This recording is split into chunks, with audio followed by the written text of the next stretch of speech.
רוצים חיים, ואתם הדבקים באדוני אלוהיכם, חיים כולכם היום. כך אומרת הפרשה שלנו, פרשת ואתחנן. הקדוש ברוך הוא על ידי משה מציע לנו את המתכון לחיים, להיות דבק בקדוש ברוך הוא, כמו שכתוב, ובו תדבק. מה פירוש להידבק בקדוש ברוך הוא? שואלת הגמרא, ועונה הגמרא, מהו רחום אף אתה רחום, מהו חנון אף אתה חנון, מהו גומל חסדים אף אתה גומל חסדים. זאת אומרת, לנסות ללכת במידותיו של הקדוש ברוך הוא, במידות הטובות שלו, במעשים הטובים שלו, במה שהשם ציווה אותנו. אבל מוסיף על זה הנתיבות שלום. הדבקות בקדוש ברוך הוא היא במעשה, בדיבור ובמחשבה.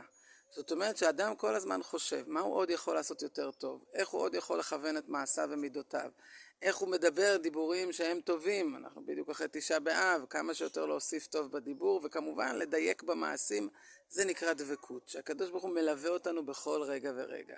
למשל, למה הדבר דומה? אדם שנמצא על צוק ומחזיק באצבעות שלו כדי לא ליפול, וסולחים לו חבל ואומרים לו, תקשיב, כל זמן שאתה מחזיק בחבל הזה אתה חי, אבל אם אתה עוזב את החבל הזה אתה נופל לתהום וחס ושלום מאבד את החיים. כך צריכה להיות התחושה של מי שדבק בשם אלוקיו, שהוא זוכה לחיים בזכות זה, כי התורה כולה היא לטוב לנו, עבורנו, והקדוש ברוך הוא רוצה בטובתנו ורוצה לתת לנו חיים.